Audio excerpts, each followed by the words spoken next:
Hello, my friends, and welcome. My name is Joe. This is the Joe Martino Show. Today, we're going to talk about some emails that I got. We're going to talk about a question about a book I'm reading, Educated by Tara Westover. Have you read it? Have you considered reading it? If so, what do you think? We're going to talk about one listener's experience reading it, and then my experience as I am about halfway through it. Let's kick it off. This is the Joe Martino Show. You're listening to The Joe Martino Show, a podcast dealing with all things emotional, relational, and human nature. Joe is a licensed counselor in the state of Michigan, specializing in relationship therapy. He is also the author of the book, The Emotionally Secure Couple. All advice offered in this episode is offered for entertainment and educational purposes only. Enjoy the show. Okay, lots to talk about today. I want to talk about some emails that I've gotten. I want to talk about a book that I'm reading. I want to talk about maybe if we get to it, a little bit of some COVID-19 stuff, which I know we're all kind of have some listening fatigue about that, but I want to talk less about the virus and more about some things that we can do to kind of embrace our own lives in the middle of what we're living. So the first thing I want to do is I want to read this email that came in from someone who liked my podcast about not parenting to power. I'm just going to start reading. Love the podcast, 115. Sometimes I say, quote, I'm the parent, end quote thing, for a lack of feeling competent to argue with my witty child. I'm going to stop there for a minute, and I'm going to say, I actually think that's one of the reasons that anybody who argues to power, that's why they argue to power, because they don't feel like they actually have a solution short of arguing for their authority. They don't feel like they have an argument short of arguing well, you have to do it because of my position. This is bad leadership, whether it's in the corporate world or in the home. And we're all tempted to do it. My daughter and I were talking about it. She listened to the podcast because the idea, somebody calling her spoiled brat, piqued her interest. And so her and my wife listened to it and commented how I did not leave my sarcasm out when I read that email. And she talked about how there has been times in her life where I've said, okay, you just have to do this because I'm the parent. And I share that not because and I know I fear that there's going to be some people who are like, oh, see, Joe's a hypocrite. He says don't do this, gets me all riled up, and then he confesses the next week that he does it. It's true, I do it. It's not very often. But there is an appropriate, look, I'm the authority, and sometimes you have to do it. But it's rarely, I want to say never. I want to say it's never the best way. But I'll struggle with that because one of my good rules for communication or rules for good communication is to always avoid always and never say never. But it's rarely the best way. And one of the things that we want to engage in is the best way, right? That's why people get so mad, because they feel like I'm calling them a bad parent. When I say to somebody, I think spanking's wrong, and they spank their kids, they feel like I'm calling their character into question. They feel like I'm saying they're a bad parent, and I promise you I'm not. I'm just saying I disagree with their techniques, much like they disagree with mine. And I think we need to find a place to live in that tension. With that said, psychologically, we know that people who go to power to get something done often do it because they feel like they're stuck. And so they intensify, right? And that's what the writer is talking about there in the opening part of her email. And so I want to continue with her email. She says, but your podcast help push me to not give up. It's like the spanking argument. Sometimes I think it seems like the easy way out, like yelling and like the quote, I'm the parent quote argument, because it doesn't require more work in the moment. That is something I strongly agree with. I was talking to one of my therapists early this week, and we were talking about, when I say my therapist, I mean actually one of my employees, but we were talking about how marriage is different, right? When you live with someone, it's different as a married person than when you're dating, because you can kind of go home and get a good night's sleep and get breakfast and then come back to whatever the argument is. There isn't that burr under your saddle right there. And then we were talking about parenting. He's newly married. He believes that he's going to spank. I want to make sure I quote him right, in certain circumstances. And so I told him how I used to be a pro spanker, and then people started to very gently, invite me into conversations. And they gave me an argument that pulled the linchpin that caused everything else to kind of cascade to where I'm at today into the research. And one of those arguments that came very quickly after the linchpin was not spanking requires more work in the moment, but spanking requires more work in the long term, because you actually have to, at some point, you have to reason with your children when you spank them, which I know is usually the anti-spanking argument, but it really is, at some point you have to reason with them. And I'm not trying to redo the whole episode. The response has really kind of surprised me. I mean, I knew it would be, some people would be upset, but I've literally had friends really come at me with a strong emotional response to it. And I mean, I'm talking friends who knew me long before I ever had a podcast or a book or anything like that. People I've known a long time, but we're pretty upset, and that's okay. It does create emotional response, often because of what's going through our head. And as this writer's sharing, there are things that go through her head in the moment that causes her to elevate with intensity. And often when we have a habit of giving into that elevation for intensity, what happens is we do that when we hear something we don't like. Like a lot of those people coming at me with intensity, that's because that's their habit. So she continues to write, I was able to successfully think of something to say to my son in the moment today. And then she shares the story. He likes to hog our 2 remotes and will swipe them if they are next to me. He took one and argued we were, quote, even, end quote. So I let it go. When I left my seat, he took mine too. I told him when I found out about him taking my seat that his consequence was he had to give both remotes back to me. He said, quote, to make it equal, I'm going to give you a consequence, period, end quote. I love her response. But first she says this, to which then my response would usually be, at this point in the argument, quote, I'm the parent, end quote. In other words, give me the doggone remotes. Instead, she said, quote, then I'm going to need some of your money to contribute to the electric bill, end quote. To which he immediately said, no way. And then at some point he said, okay, and walked away. But I changed the whole, quote, we're not equals argument to a specific reason why we're not equals without saying it. I feel it was a step in the right direction for me. It's hard not to get angry sometimes when I can't think of a solution. So to use a phrase you often say, I jump to intensity, which leads to imitation of intensity or shutdown. Both I want to avoid. And she ends the email. Now here's the thing. Here's what's beautiful about this. She didn't just say, just give me the remotes because I want them. She actually caused him to think. She used an intervention that forced her child to think. I actually know her son. He's incredibly smart. Both of his parents are very intelligent. And she used her parenting teachable moment to cause him to think, which I think is a beautiful thing. I think it's awesome. I think we should do that as often as we can. We should do that as regularly as we can. It's a wonderful thing. That our desire to teach our kids to think about what they're doing and the implications of it, not just the next result, but what's the next 2 results? What puts it into motion? If we can teach our kids to do that, I think our desire to teach our kids to do that should be as high as our desire to affirm our kids. One of the things that I hope to get to today is this idea that we tend to look at decisions in the moment about how they, like, I'm going to do this thing and it's going to have this consequence. What we don't typically think is about how many different consequences that consequence leads to. This past week, my wife and I were driving, and I said to her, we were talking about a situation, and I said, well, if that never happens, we probably never meet this person. And she kind of looked at me, and I'm like, well, here's how I connected it. And it was like 7 steps. And she was like, yeah, I hadn't really thought about that. And I'm like, yeah, it's something that I try to think about intentionally as often as I can.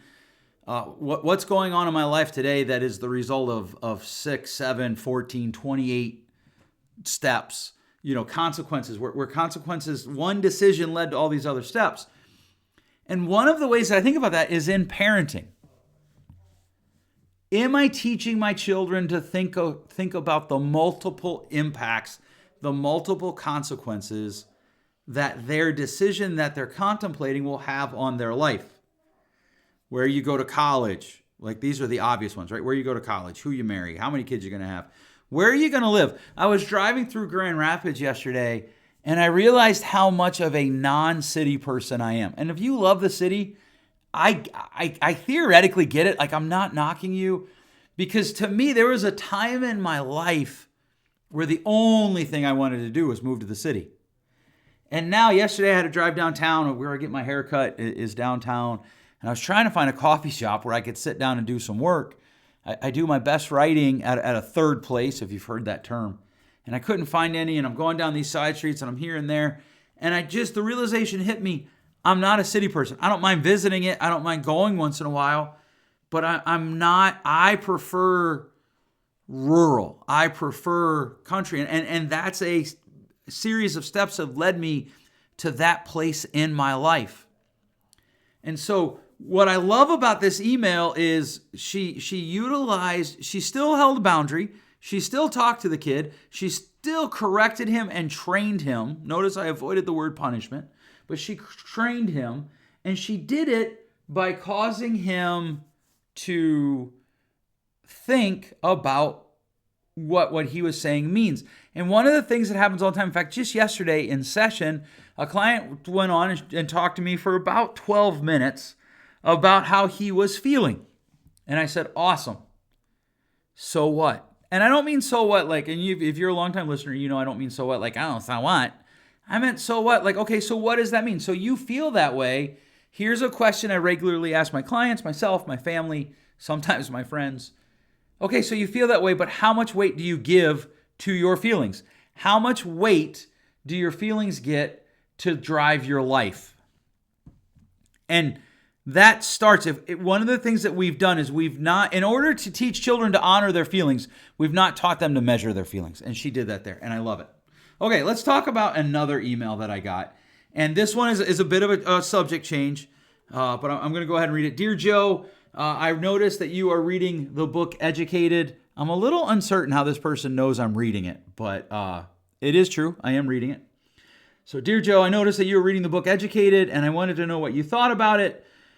All my friends have been reading it and just raving about it for most of 2020. I have started it 3 times and put it down all 3 times. I'm tempted to try and pick it up a 4th time because I feel like I'm missing out on something. But to this point, it has just been awful for me. It's been awful because I was abused as a child. While I didn't live in Idaho and I'm not a Mormon, I did grow up in an extremely abusive house. And reading that book creates memories. Reading that book, I think what they're trying to say is brings back memories, but creates memories about my own childhood. It's very painful for me. The book seems to be a lament of growing up with 2 parents with severe issues and a family that had severe issues because of that.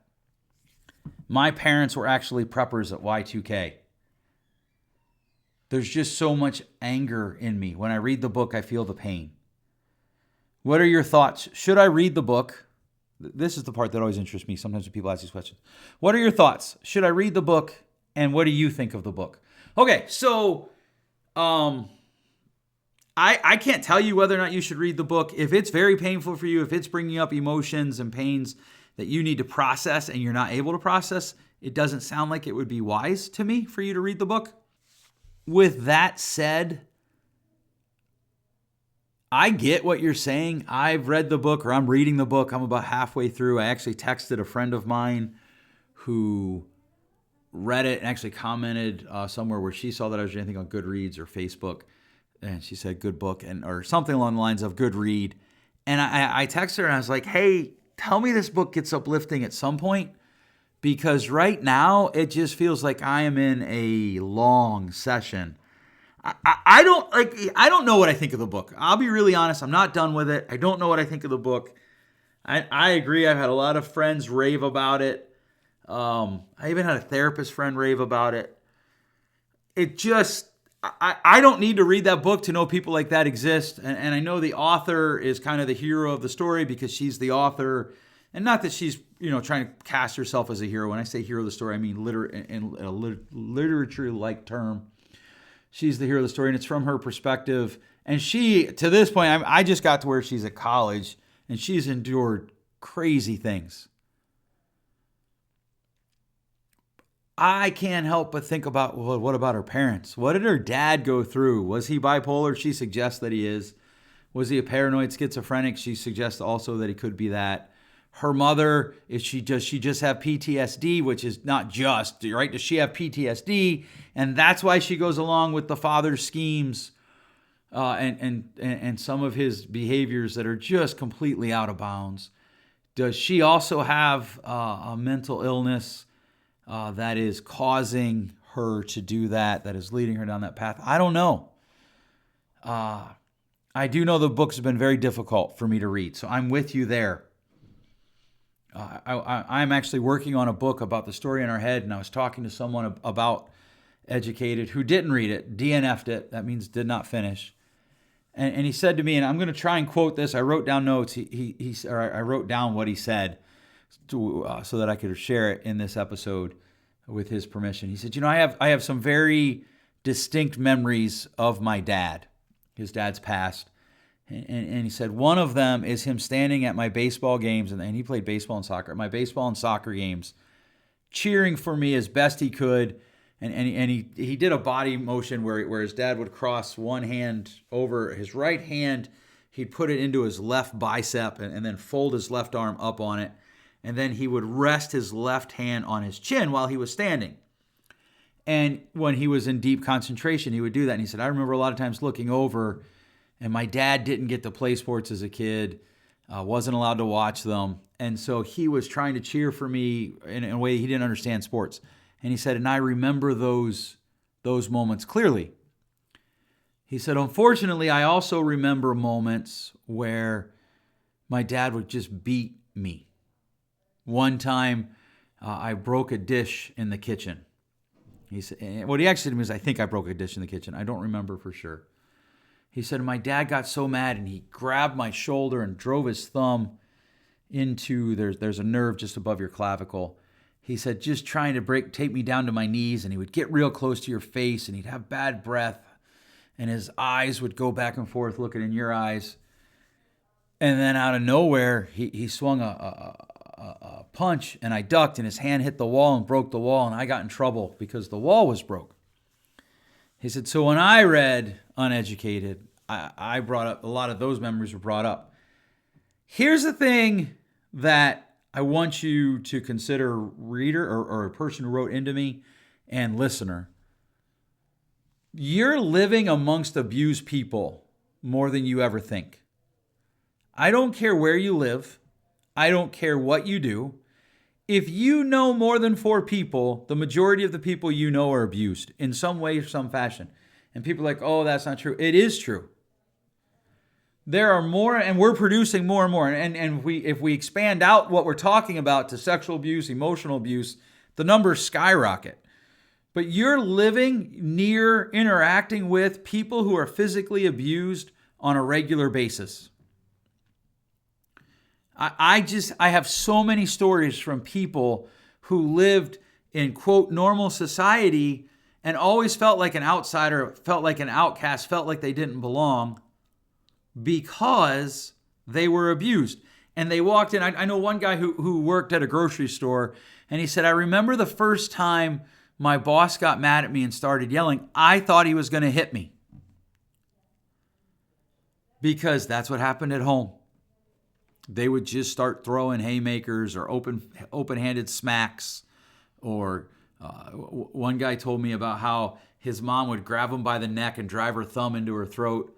I had a girl tell me one time, a woman tell me how when she was a girl, her dad would make her stand on her tippy toes and then reach up as high as she could, and he would draw chalk lines around her fingers. And she had to keep her fingers in those chalk lines, and then he would drop her pants or lift her skirt and beat her bare bottom. And if she came down, I don't know, it had like 5 swats or something crazy. That's abuse. And here's the thing. What she talked about was how she translated that to, that's just how life goes. And so when she went out into the world, she operated from this I don't belong here mentality, which the author of the book Educated, Tara Westover, discusses at different points, at least to the point in the book that I'm in. She might discuss it even more as she goes. And so one of the things that I want to ask everybody is, What are the pains that you're carrying that are filtering your events in life, that are causing you to think about things about yourself, about others, about your environment that aren't accurate, that are causing your world to be distorted, that are causing your environment to be distorted, that are causing your processes to run more slowly because you're caught struggling with a self-view that comes from being abused. To the people who've never been abused, who really annoys you? Who really gives you pause to be like, have you ever considered that most of those behaviors might be driven from trauma? Have you ever considered that most of those behaviors might be driven from abuse? The older I get, the more I realize just how many people are abused. I was talking to a former coworker at the mental hospital where I worked here locally, and was talking about some adult behaviors that he has. And I said, hey, have you ever been abused?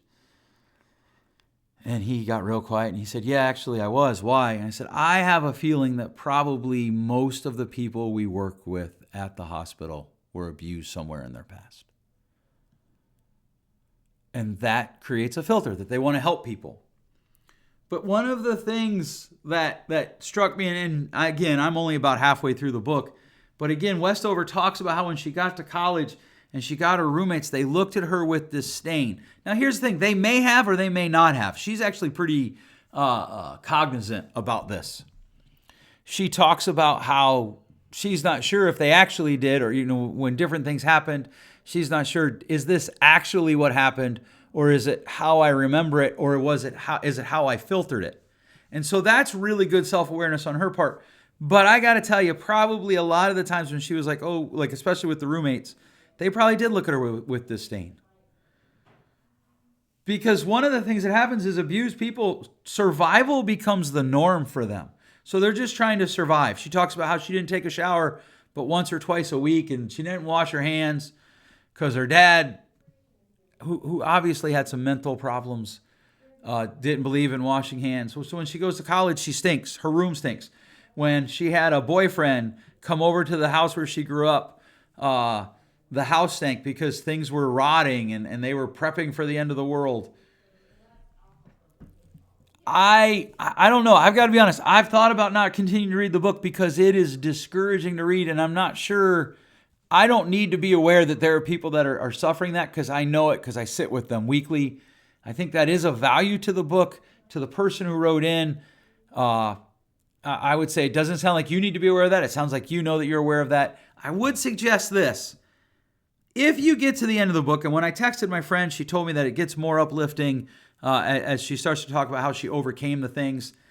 And if you get to the end there and you find someone who has overcome the very things that you feel are holding you back, then I think you will be better. What would be the word here? You will be at a better place to overcome the things that are holding you back. In other words, sometimes it's good for us to understand that we're not alone, that there are other people out there. One of the things that's most insidious about abuse is it creates shame and fear. And the shame it creates is, I'm in pain, I'm suffering, and it's my fault. Almost all abusers blame their victims for being an abuser. And so as they dive into their life, as they dive into trying to get something done, what they do is they start to have self-talk about how they're messed up, they're broken, they're less than, they are not good enough. If their house isn't perfect, they're not good enough. If their job isn't A1 top tier, they're not good enough. If their car isn't, if their kids aren't, if their hair isn't long enough, if their hair isn't short enough, if their body isn't curvy enough, if their body's too curvy, if their body isn't muscular enough, if it's too muscular, whatever it is, this negative talk, which I think every human being is predisposed to wrestle with, But if this negative talk doesn't run its way out, if this negative talk doesn't get out of the way, it becomes sabotage to their life. And this is one of the reasons that people who are abused tend to go right? So I don't know if Westover got married. I'm literally in the middle of the book. But when I read her story, when I hear about her upbringing, she is at an incredibly high risk to marry an abuser because healthy people won't be on her radar. She'll be afraid, like when a person acts healthy, that they're going to judge her or she won't understand it. She is at a high risk to marrying an abuser because she's going to see abusing as normal, and there's going to be a part of her brain that she may never actually talk about out loud to anyone. There's going to be a part of her brain that says, well, this is just what I deserve. One of the things that I am concerned about for our society is I am afraid that we are creating more and more people who have experienced trauma. And so all I want to do today is twofold. First of all, I want you to think about yourself. Sometimes we experience trauma, and because we've normalized it, we don't look at it as trauma. I was talking to a client one time, and I said, have you ever been sexually assaulted? It's in the intake. It's a normal first question. No, not at all. In the second session, I circled back to it and I said, hey, I just want to come back to this. Are you sure you haven't been abused? Nothing sexual happened to you? Because a lot of the symptoms, and I got to that part and she said, no. And then proceeded for 30 minutes to tell me all of the different times that she had been sexually assaulted. And it was numerous. But in her brain, remember, our brain seeks to normalize things. It normalized it. And she thought everything was her fault. And she carried this tremendous amount of shame in her life. And she was in her later stages of life. And she carried all of this shame in her life because she thought she deserved those terrible things that happened to her. So I want you to think about your own life. Is there areas of your life where you feel like you're out of control, where you're bubbling up, where you're bursting in ways that you wish you didn't? Could it be because you have some trauma, whether it's physical or sexual or emotional, that you need to process? And then I want you, the second part of it is I want you to think about other people in your life. What kind of traumas have they gone through? And how might you be an agent of healing for them?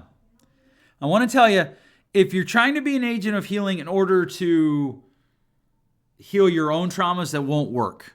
But if you're trying to be an agent of healing and processing through your own traumas, you can help. You don't need to be a counselor.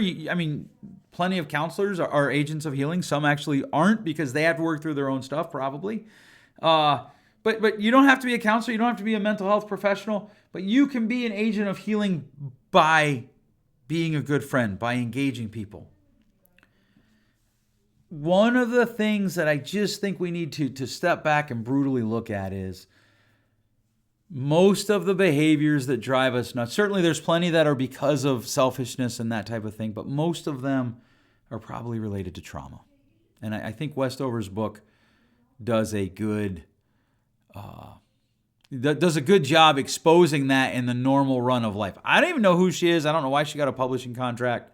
I don't know what she's done. I don't know if it's just a normal person sharing her story and that's the appeal. But a lot of people have experienced trauma and we don't talk about it. Or we talk about trauma that isn't trauma, which is probably another day. But I would just encourage you, those two things. What's going on in your life? Have you processed your own trauma? The phrase, well, this is just the way I am, is rarely helpful. It's dismissive. It usually is trying to ignore trauma that's happened. And then what about the people in your life?